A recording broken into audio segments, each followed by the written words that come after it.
हिंदुस्तान की ये बेटी हिंदुस्तान की, बेटी हिंदुस्तान की, ये बेटी हिंदुस्तान की।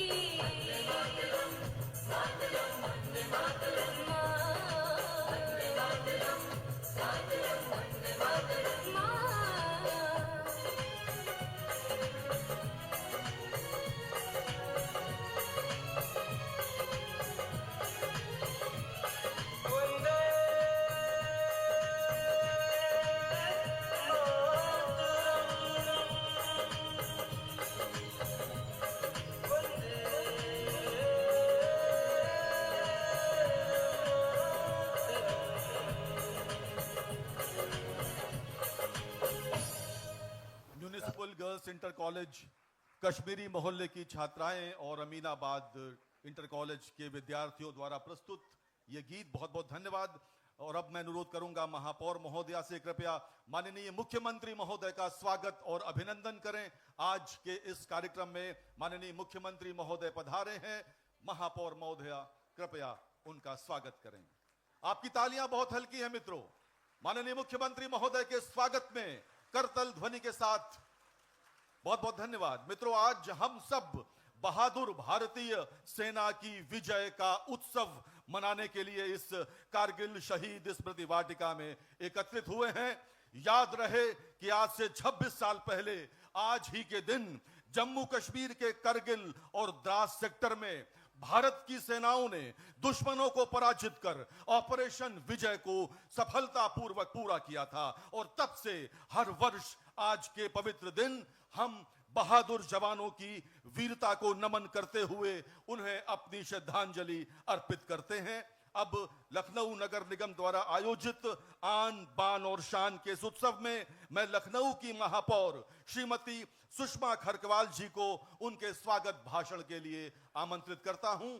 महापौर महोदया।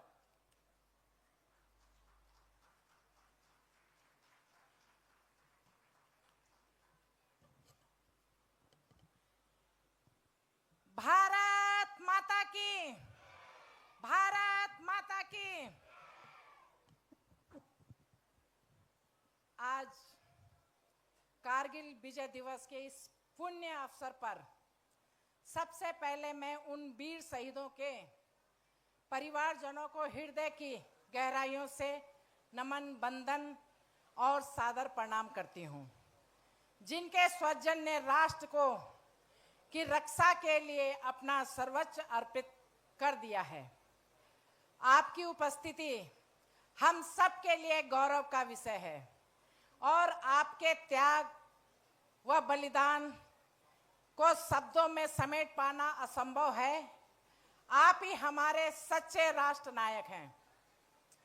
इस अवसर पर हम परम सौभाग्यशाली हैं कि उत्तर प्रदेश के नायक और हम सब को अपने कुशल नेतृत्व से सदैव प्रेरणा देने वाले परम आदरणीय मुख्यमंत्री योगी आदित्यनाथ जी महाराज जी कारगिल के शहीदों को अपनी श्रद्धांजलि देने के लिए अपने व्यस्त कार्यक्रम से समय निकालकर हमारे बीच पधारे हैं। साथियों, यूं तो पूरा देश ही एक सन्यासी का अपना घर होता है, लेकिन आपको याद दिला दूं कि माननीय महाराज जी का जन्म स्थान वह देवभूमि है, जिस देवभूमि से कुमाऊं रेजिमेंट और गढ़वाल रेजिमेंट ने वीरता और बहादुरी के नए आयाम स्थापित किए हैं। मैं उत्तर प्रदेश सरकार के यशस्वी मुख्यमंत्री परम पूज्य महाराज जी का इस पावन स्थल पर सप्रेम स्वागत एवं अभिनंदन करती हूं। साथ ही मैं स्वागत करती हूं माननीय विधान परिषद सदस्य डॉक्टर महेंद्र कुमार सिंह जी का, श्री मुकेश शर्मा जी का, श्री रामचंद्र प्रधान जी का, श्री पवन सिंह जी का, श्री संतोष सिंह जी का, माननीय विधायक डॉक्टर नीरज बोरा जी, श्री योगेश शुक्ला जी, एवं माननीय पार्षदगण, पत्रकार बंधु को मैं हृदय से अभिनंदन करती हूँ। नगर आयुक्त श्री गौरव कुमार एवं सभी अपर आयुक्त एवं उनकी समर्पित पूरी टीम आज 26 जुलाई कारगिल विजय दिवस पर हम सब गर्व, श्रद्धा और देशभक्ति से ओतप्रोत होकर एकत्र हुए हैं। यह दिन हमें उन वीर सपूतों को याद दिलाता है जिन्होंने दुनिया में सबसे ऊंची पहाड़ी, ऊंचे युद्ध क्षेत्र में दुश्मन से दो हाथ करते हुए देश की अखंडता और स्वाभिमानिता की रक्षा की। मैं उन सभी शहीदों को कोटि कोटि नमन करती हूँ जिनके साहस और बलिदान के कारण आज हम निर्भय होकर चैन की नींद सो रहे हैं। आज जो हम सांसें ले रहे हैं, जब उनकी सांसें बंद हुई हैं तब हम सांसें ले रहे हैं। हमारी सीमाओं की सुरक्षा का भार भारतीय सेना के वीर जवानों के कंधे पे है। चाहे बर्फ से ढकी चोटियां हो, तपता रेगिस्तान हो या घना जंगल, हर मोर्चे पे हमारे सैनिक हर संकट का सामना करते हुए देश की रक्षा करते हैं। कारगिल की घटना पूरी दुनिया के लिए एक सबक था कि अगर किसी ने हिंदुस्तान को छेड़ा तो हिंदुस्तान की सेना उसे नहीं छोड़ेगी। यह बात सदैव अटल बिहारी वाजपेयी जी की सरकार ने सिद्ध किया था और माननीय प्रधानमंत्री मोदी जी और माननीय रक्षा मंत्री जी की जोड़ी ने इस सिद्धि को प्रमाणित कर दिया है। चाहे घटना डोकलाम की हो या गलवान की हो, या हमारी सेना ने सिद्ध कर दिया है। हाल ही की सैन्य कार्रवाइयों जैसे कि surgical strike, Balakot air strike और हाल ही में ऑपरेशन सिंदूर इस बात का परिणाम है कि भारत अकेला अब केवल जवाब नहीं देता बल्कि आक्रमण और निर्णायक कार्रवाई भी करता है। पाकिस्तान चाहे जितना भी दिखावा कर ले, फिर भी भीख में मिले हुए F-16 या अन्य सैन्य उपकरण, इन सब का मुंह तोड़ जवाब देने के लिए असली ताकत भारत के पास है। जो जरूरत पड़ने पर दुश्मन को उसके घर में घुसकर जवाब देता है, यह साहस सिर्फ यह हिंदुस्तानियों में है। आज जब हम कारगिल के वीरों को श्रद्धांजलि अर्पित कर रहे हैं तो आइए यह भी संकल्प ले कि उनके बलिदानों को केवल हम सिर्फ याद न करें बल्कि उनके बलिदानों को उसे हम अपने जीवन का उद्देश्य बनाएं। हम विचार हैं, हमारा विचार है, यह कार्य है, राष्ट्र पहले है। मैं लखनऊ नगर निगम की ओर से यशस्वी प्रधानमंत्री माननीय श्री नरेंद्र मोदी जी को विशेष धन्यवाद देना चाहती हूं, जिनके नेतृत्व में भारत ने पूरी दुनिया को यह संदेश दिया है कि यह नया भारत है, अब चुप नहीं रहेगा, हर अन्याय का करारा जवाब देगा।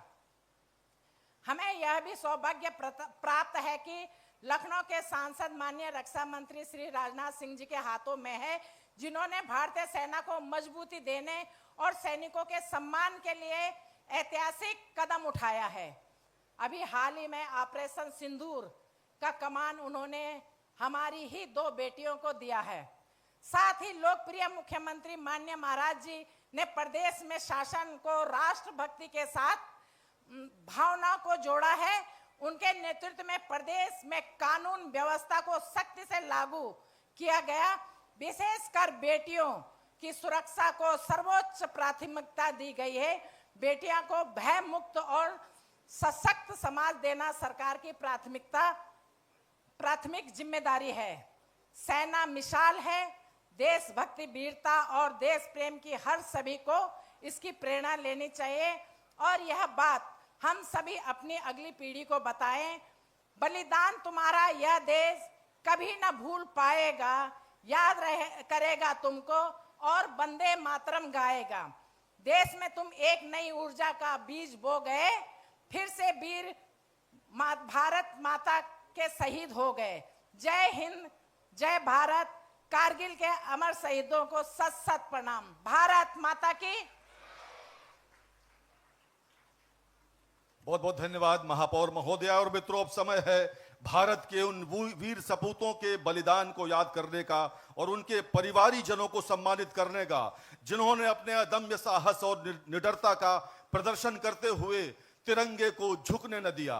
जिनका लहू वतन के काम आता है, उनके हिस्से में यह मुकाम आता है। जब वतन पर शहादत की बात आती है, तब शहीदों में उनका भी नाम आता है। सबसे पहले मैं आवाज दे रहा हूं अमर शहीद परमवीर चक्र विजेता कैप्टन मनोज पांडे के आदरणीय पिता श्री गोपी चंद पांडे और उनके भाई मनमोहन पांडे जी को कृपया मंच पर आएं और माननीय मुख्यमंत्री महोदय के कर कमलों से सम्मानित हों। लखनऊ के यूपी सैनिक स्कूल के बहादुर छात्र रहे। आपके अपने शहर के कैप्टन मनोज पांडे के नाम पर आपकी तालियां मुझे सुनाई नहीं पड़ रही हैं मित्रों। केवल 24 वर्ष की छोटी सी आयु में इन्होंने अपने प्राणों की आहुति दे दी।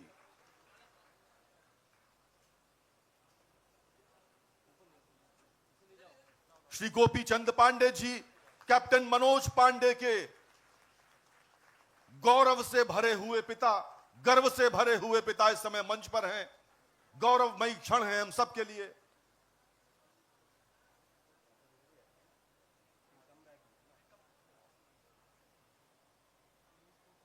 बहुत बहुत धन्यवाद।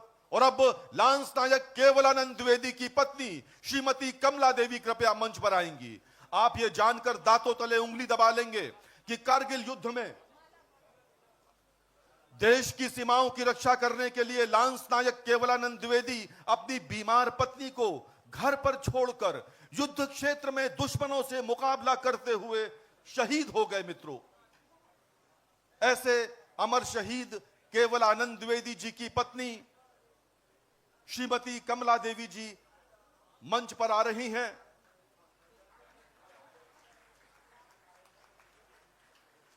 आप आराम से अगर घरों में सो पा रहे हैं तो उन अमर शहीदों की वजह से जिनके परिवारी जनों को आज हम सम्मानित कर रहे हैं।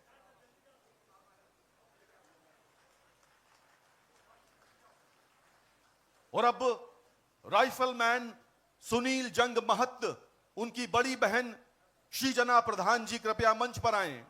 11 गोरखा राइफल के राइफलमैन सुनील जंग ऐसे नायक थे जिनसे दुश्मन 3 दिनों तक कांपता रहा और आमने सामने हुई भयानक गोलीबारी में अमर शहीद सुनील जंग ने अपने सीने पर गोली खाकर छोटी सी उम्र में बड़ी कुर्बानी दी। उनकी बहन श्रीजना प्रधान इस समय मंच पर हैं। मेजर रितेश शर्मा अदम्य शौर्य का प्रदर्शन कर कारगिल युद्ध में नायक बने मेजर रितेश शर्मा ने दुश्मनों से मोर्चा लेते हुए 2 दुर्गम चोटियों पर फतेह हासिल की थी। उनके पिता श्री सत्यप्रकाश शर्मा जी इस समय मंच पर हैं। लखनऊ के लाल मेजर रितेश शर्मा के लिए कृपया करतल ध्वनि सुनाई पड़नी चाहिए मंच पर मित्रों।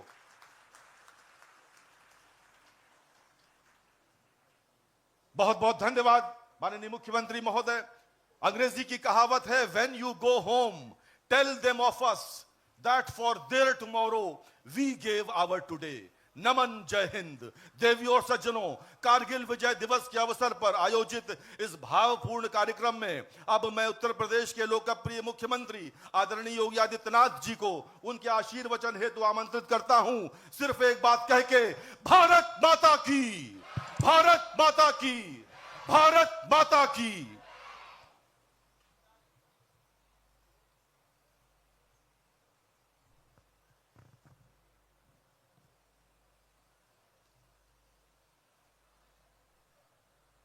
कारगिल विजय दिवस के अवसर पर आयोजित आज के इस समारोह में लखनऊ की महापौर श्रीमती सुषमा खड़कवाल जी,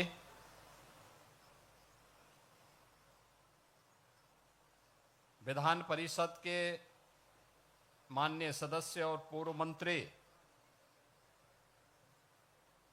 डॉक्टर महेंद्र सिंह जी, विधान परिषद सदस्य श्री मुकेश शर्मा जी, पवन कुमार जी, रामचंद्र प्रधान जी, संतोष सिंह जी, माननीय विधायक डॉक्टर नीरज वोरा जी, माननीय विधायक श्री योगेश शुक्ला जी, कारगिल विजय दिवस के अवसर पर आयोजित भारत माता के उन महान सपूतों के सभी सम्मानित परिजन, पूर्व सैनिक,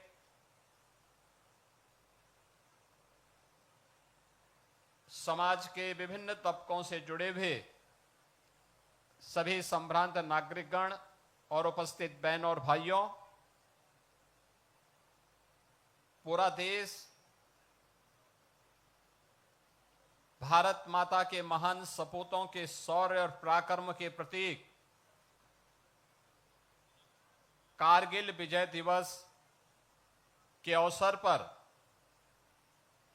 अपने बहादुर सैनिकों के शौर्य और पराक्रम को सम्मान देते हुए उन्हें नमन कर रहा है। इस अवसर पर भारत माता के उन सभी बहादुर सपूतों को, जिन्होंने मातृभूमि की एकता और अखंडता के लिए अपने आप को बलिदान किया, देश की रक्षा की, उसकी अखंडता को सुनिश्चित किया, उन सभी वीर सैनिकों के प्रति नमन करते हुए मैं प्रदेशवासियों की ओर से अपने सभी वीर बलिदानियों को विनम्र श्रद्धांजलि भी अर्पित करता हूं। आज जब हम यहां पे नगर निगम के द्वारा आयोजित इस कार्यक्रम का हिस्सा बन रहे हैं,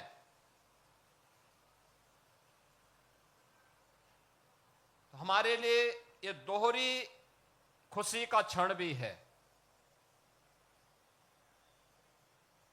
एक और कारगिल के उन योद्धाओं को उनके स्मरण करने का,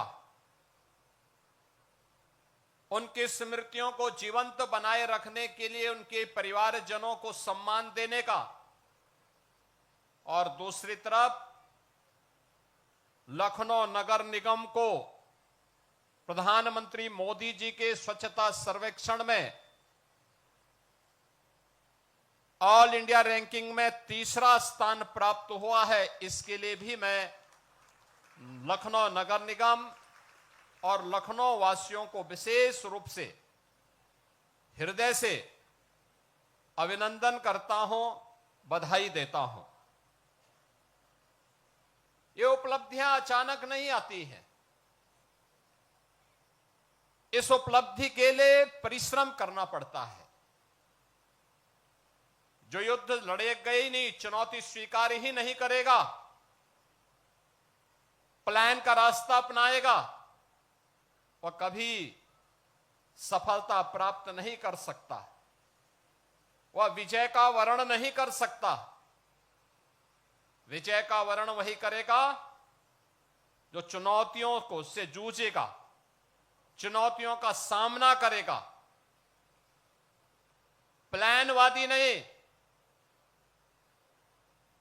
समाज में विद्वेष पैदा करके बांटने वाले तत्व नहीं, चुनौतियों से जूझते हुए अपना मार्ग प्रशस्त करने वाले लोग ही जीवन में अपनी मंजिल को प्राप्त करते हैं। और भारत माता के उन महान सपूतों ने, वीर सैनिकों ने जब भी भारत के आन मान और शान के खिलाफ किसी दुश्मन ने दुस्साहस किया, उस दुश्मन का मुंहतोड़ जवाब देने के लिए भारत के वीर सैनिकों ने अपनी जान पर खेल करके, अपना बलिदान देकर के भी भारत की एकता और अखंडता को अक्षुण्ण बनाए रखने के लिए अपना योगदान किया। हम सब जानते हैं कारगिल का जो युद्ध था, यह पाकिस्तान के द्वारा थोपा गया एक युद्ध था। मई 1999 में कारगिल के पास उन पहाड़ियों पर घुसपैठ की सूचना स्थानीय जो चरवाहे थे उन्होंने भारतीय सेना को उपलब्ध करवाया।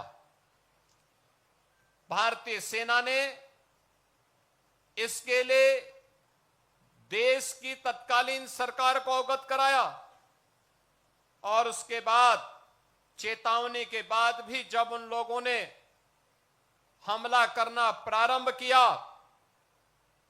तो उनकी गलतफहमी को दूर करने के लिए ऑपरेशन विजय के नाम पर सदैव प्रधानमंत्री से अटल बिहारी वाजपेयी जी ने 1999 में जिस अभियान को आगे बढ़ाया था उसकी आज ही घोषणा हुई थी। 26 जुलाई 1999 को सरदेव वाजपेयी जी ने कारगिल विजय की घोषणा करके पाकिस्तान पर एक बड़ी विजय प्राप्त करके दुनिया को चौंकाया था, क्योंकि कारगिल सामरिक दृष्टि से एक अत्यंत चुनौतीपूर्ण क्षेत्र था, जहां पर दिन में भी टेम्परेचर -50 से भी नीचे रहता है।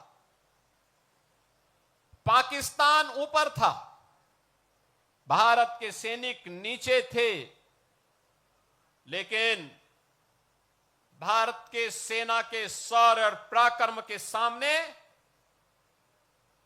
कायर पाकिस्तान के जितने भी घुसपैठिए थे वे बहुत देर रुक नहीं पाए। उस समय पाकिस्तान के राष्ट्रपति परवेज मुशर्रफ अमेरिका गए, यूएस ने दबाव बनाने का प्रयास किया, लेकिन वाजपेयी जी ने दो टूक कहा, जब तक एक भी घुसपैठे भारत के अंदर रहेंगे, बातचीत अमेरिका हो या दुनिया की किसी ताकत के सामने भारत झुकेगा नहीं। दुश्मन को भारत की धरती से बाहर करके रहेगा और जो नहीं जाएगा वो मारा जाएगा। बहनों और भाइयों, अगले कुछ घंटों का समय उन्होंने घुसपैठियों को भागने के लिए दिया कि अब निकल भाग जाओ, नहीं तो मारे जाओगे, और वह मौत मरेगी जिसकी कभी कल्पना नहीं की होगी। और अंततः पाकिस्तान को आत्मसमर्पण करना पड़ा, आत्मसमर्पण करना पड़ा, घुसपैठियों को भागना पड़ा। भारत ने आज ही के दिन, आज से 26 वर्ष पहले, सरदेव श्री अटल बिहारी वाजपेयी जी ने ऑपरेशन विजय के रूप में कारगिल विजय की घोषणा करते हुए इस दिवस को पूरे देश के अंदर इसी उत्साह और उमंग के साथ भारत माता के महान सपूतों को नमन करते हुए इस कार्यक्रम को आगे बढ़ाया। यह हमारे प्रदेश का सौभाग्य है कि देश के आन मान और शान के लिए लड़ते हुए जब भी आवश्यकता पड़ी तो भारत के जवानों ने कभी पीछे मुड़ करके नहीं देखा। कारगिल के इस युद्ध में भी 1999 में लखनऊ के कुछ जाबाज जवानों ने अपने आप को देश के एकता और अखंडता के लिए समर्पित भाव के साथ आगे बढ़ाया था, और उसमें से जो हमारे भारत माता के महान सपूत बलिदान हुए उनमें captain Manoj Kumar Pandey, captain Aditya Mishra, lance Naik Kewalanand Dwivedi, rifleman Sunil Jung, major Ritesh Sharma, ये नाम ऐसे हैं जिन नामों का स्मरण केवल लखनऊ और प्रदेशवासी ही नहीं, पूरा देश बड़े गौरव के साथ लेता है, बड़े गर्व के साथ लेता है। और आज ये हमारा सौभाग्य है कारगिल विजय दिवस के अवसर पर इन भारत माता के महान सपूतों के परिवारजनों को हमें सम्मान देने का अवसर प्राप्त हुआ है। हमने प्रदेश सरकार में 2017 में सरकार बनने के बाद डबल इंजन की इस सरकार ने आदरणीय प्रधानमंत्री जी की प्रेरणा से देश के अंदर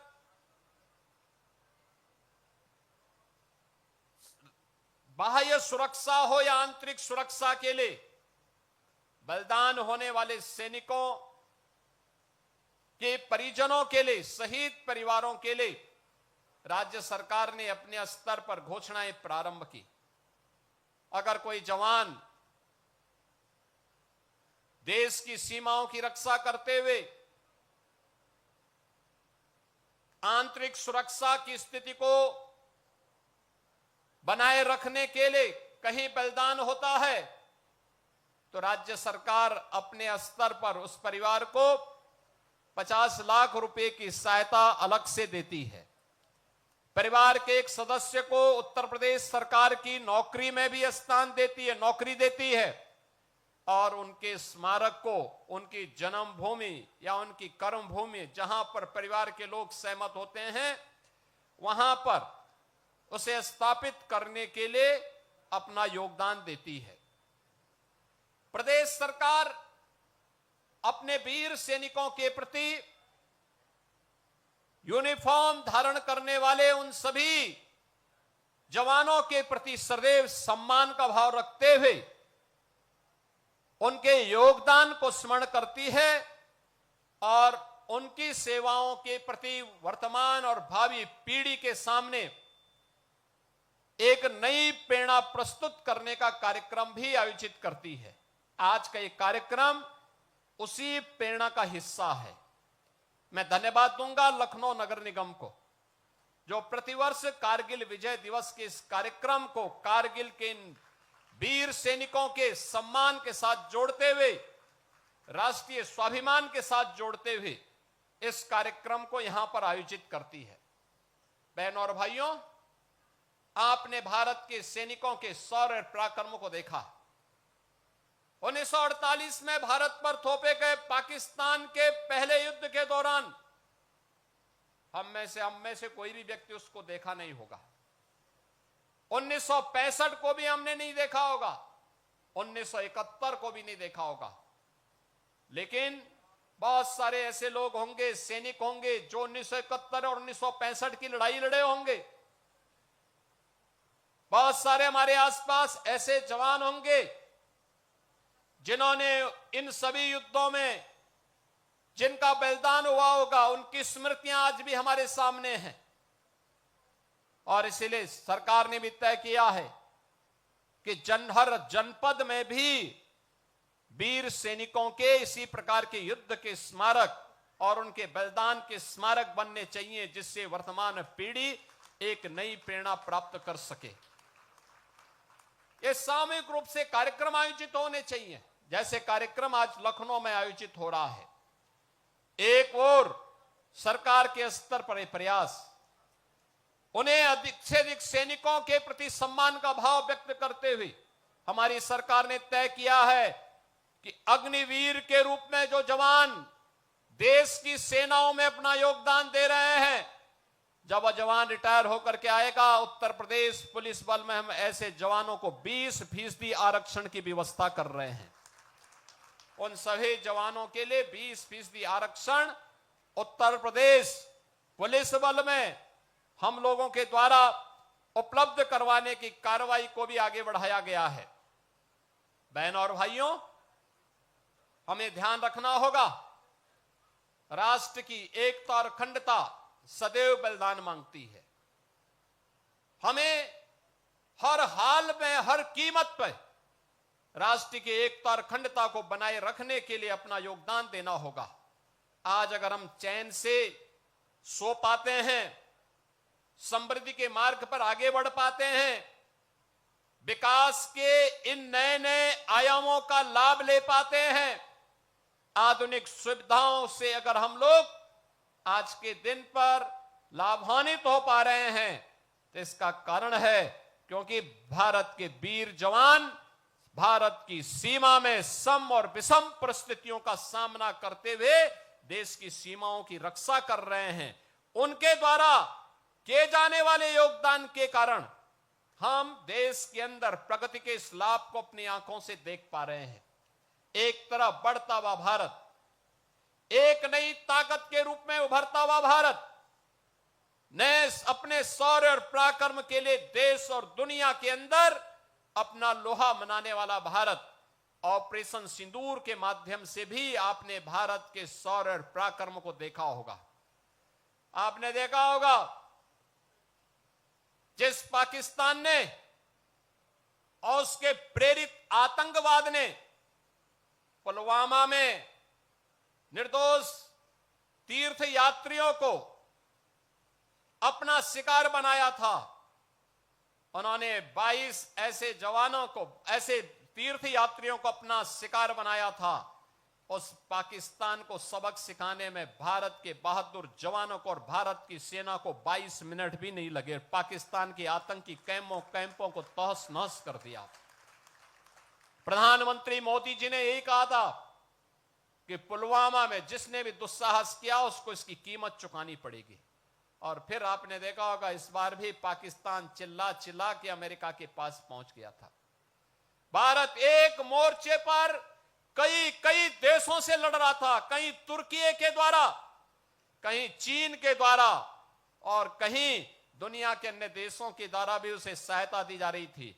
लेकिन उस सब के बावजूद भारत की बहादुर सेना के सामने पाकिस्तान की एक नहीं चली और अंततः उसको समर्पण करने के लिए मजबूर होना पड़ा था।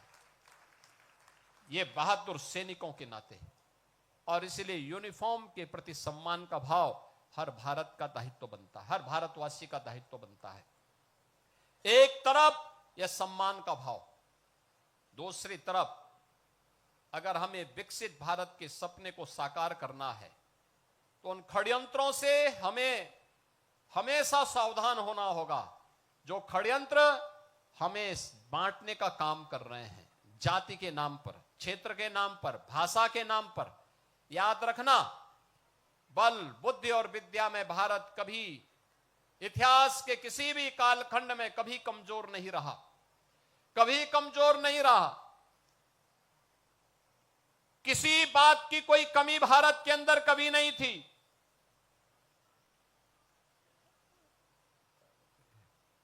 लेकिन जो लोग विकसित भारत नहीं चाहते, जो लोग समर्थ भारत नहीं चाहते, जो लोग सशक्त भारत नहीं चाहते, वे लोग भारत को जाति के नाम पर, क्षेत्र के नाम पर, भाषा के नाम पर, तमाम वादों के आधार पर बांट करके, सामाजिक ताने बाने को छिन्न भिन्न करके दुश्मन को प्रेरित और प्रोत्साहित करते हैं, दुश्मनों को प्रेरित और प्रोत्साहित करते हैं। उनकी सहानुभूति किसी गरीब के लिए नहीं है, उनकी सहानुभूति देश के लिए नहीं है, उनकी सहानुभूति उन लोगों के प्रति होती है जो घुसपैठिए के रूप में भारत के नागरिकों के हक पर डकैती डालने का काम कर रहे हैं।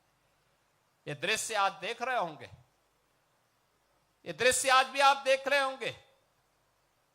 भारत के नागरिक को मताधिकार, संविधान प्रदत्त यह अधिकार प्राप्त हो, यह उनकी चिंता नहीं, लेकिन एक घुसपैठिए को प्राप्त हो, यह उनकी चिंता है। और ये वही लोग हैं जब सत्ता में आते हैं परिवारवाद चलाते हैं और जातिवाद का सहारा लेकर के सामाजिक ताने बाने को छिन्न भिन्न करने का काम भी करते हैं। याद रखना, इतिहास के किसी भी कालखंड में जब भी हम इस प्रकार की प्रवृत्ति के तत्वों के चंगुल में फंसे, भारत को इसकी बड़ी कीमत चुकानी पड़ी है, बड़ी कीमत चुकानी पड़ी है। क्यों विदेशी हमलावर भारत पर हावी होते गए?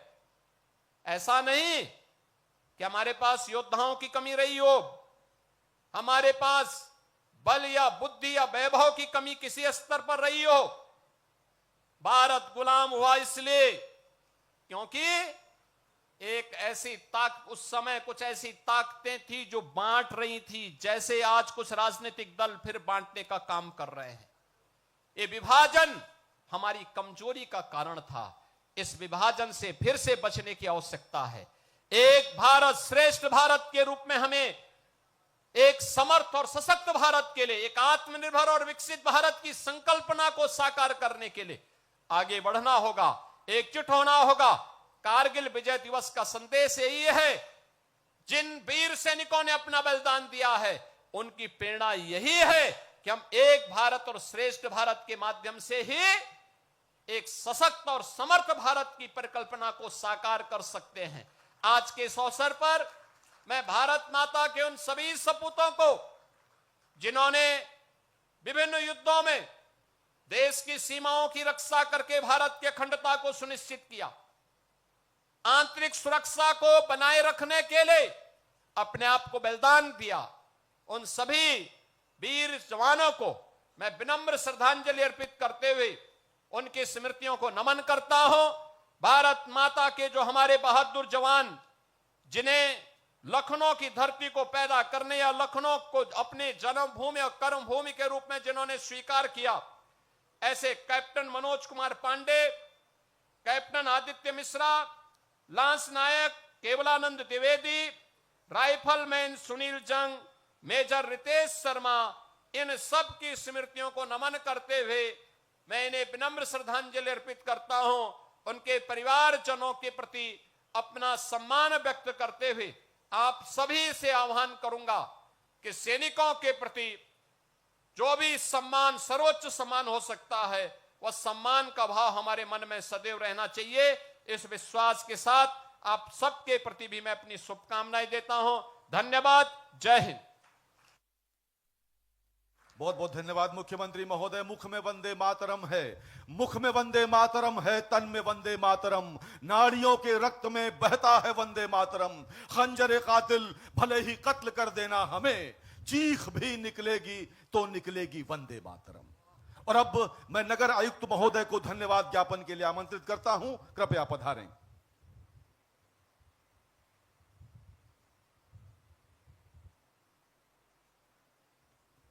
आज कारगिल विजय दिवस के इस अवसर पर माननीय मुख्यमंत्री का बहुत बहुत आभार व्यक्त करना चाहेगा संपूर्ण नगर निगम परिवार। सर, आज इस दिवस पर आपके प्रेरणादायी शब्दों ने न केवल लखनऊ को प्रेरणा से भर दिया है, बल्कि हमारे भी संपूर्ण परिवार को आगे बढ़ने के लिए दिशा प्रदान की है।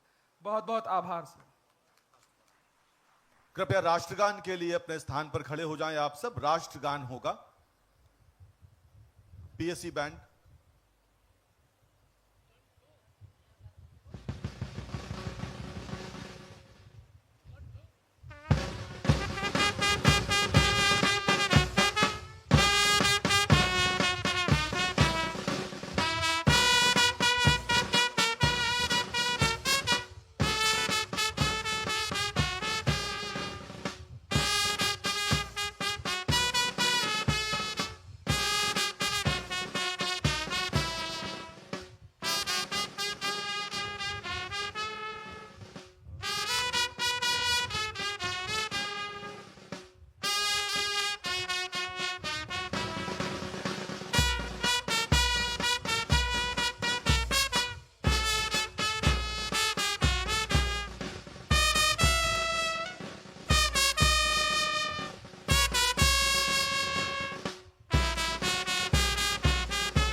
भारत माता की, भारत माता की, भारत माता की।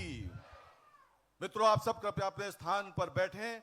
माननीय मुख्यमंत्री महोदय का प्रस्थान हो रहा है और अन्य गणमान्य अतिथियों के प्रस्थान के पश्चात आप सब यहां से वापस अपने अपने घरों को जाएं।